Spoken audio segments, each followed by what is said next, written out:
Today we'll be telling the story of St. Charles of Sezze, whose feast is celebrated on January 6th. Charles was born on October 19, 1613, in Sezze in central Italy. His parents were poor farmers, and Charles spent his childhood helping on the farm as a shepherd and plowed the fields as well. His family was very devout, and from a young age, Charles knew he wanted to pursue the life of a religious. At age 22, he joined the Order of Friars Minor, which had been started by St. Francis of Assisi. During his life as a friar, he worked as a gardener, porter, and cook. As his reputation for holiness grew, many people sought him out for spiritual advice, even popes. Charles wrote an account of his life called The Grandeurs of the Mercies of God, as well as several other books. St. Charles of Sezze is the patron saint of Sezze. Now it's time for our story. Charles looked around his garden with a sense of pride. It was beautiful. Neat and well-tended rows of emerald green vegetables, lush herbs, and fragrant flowers turning their face towards the sun. He pulled a bunch of bright red orange carrots from the carefully tilled soil, shook off the loose dirt, and placed them in his kitchen basket. Standing, Charles wiped the dirt from his hands and, smiling to himself, lifted the day's harvest to take to the monastery cook. Charles was very proud of his work in the garden. It was the first job he had been given after his year in the novitiate. The monastery of St. Mary Secunda in Marlopo hadn't had a gardener when he arrived, so the task was given to him. He took the job very seriously, tending to the garden with all the care and devotion in his heart. In fact, Charles really liked his work in the garden and felt like it was a very special and important job, and it really was. Growing food for the monastery was important. Charles' garden fed all of the friars. And Charles thought to himself, even Jesus allowed Mary Magdalene to think he was a gardener after his resurrection.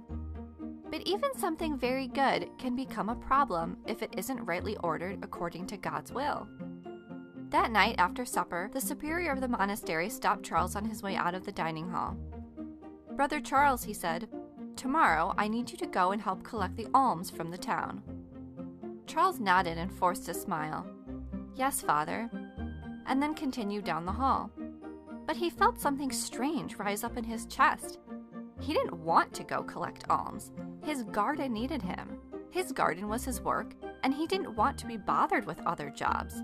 He was annoyed and even angry at the request.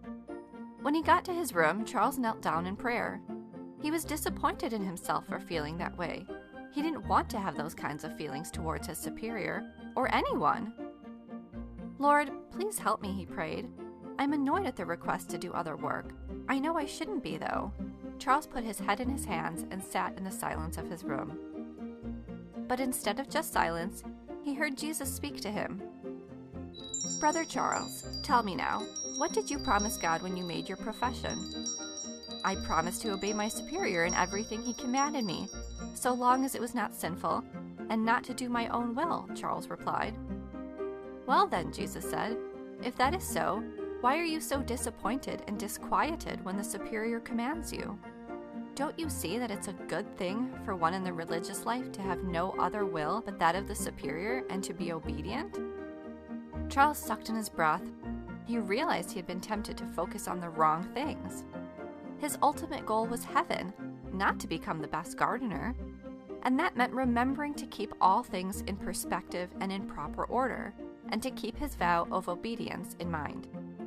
When he was annoyed, it was because he felt like something was being taken from him.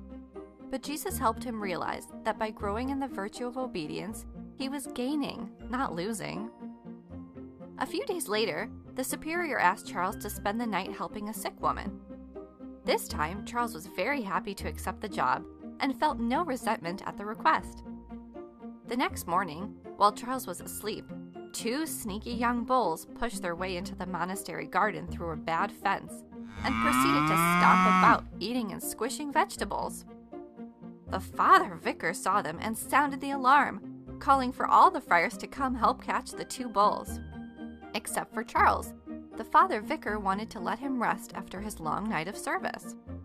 But all the other friars couldn't catch the bulls. They were chasing them around the garden with sticks, and then being chased by the bulls waving their sticks in terror. Finally, they decided to go wake Charles and let him see his poor garden. When Charles arrived, Instead of being furious that his garden was trampled and no one had woken him, he had to hold back laughter. It was a mess, but watching the other friars running around with sticks was quite funny, and he trusted that God was at work even in this chaos too. He could have become furious and thrown a fit, chasing the bulls around too, but instead, Charles went to the superior and asked him what he wanted him to do. The superior handed Charles a rope and said, "I want you to go catch those bulls." Charles smiled and took the rope. He walked into the garden and said to the bulls, "In the name of God, stand still." And the bulls did. Charles walked up, put the rope around their necks, and led them back into the stable, peaceful as lambs.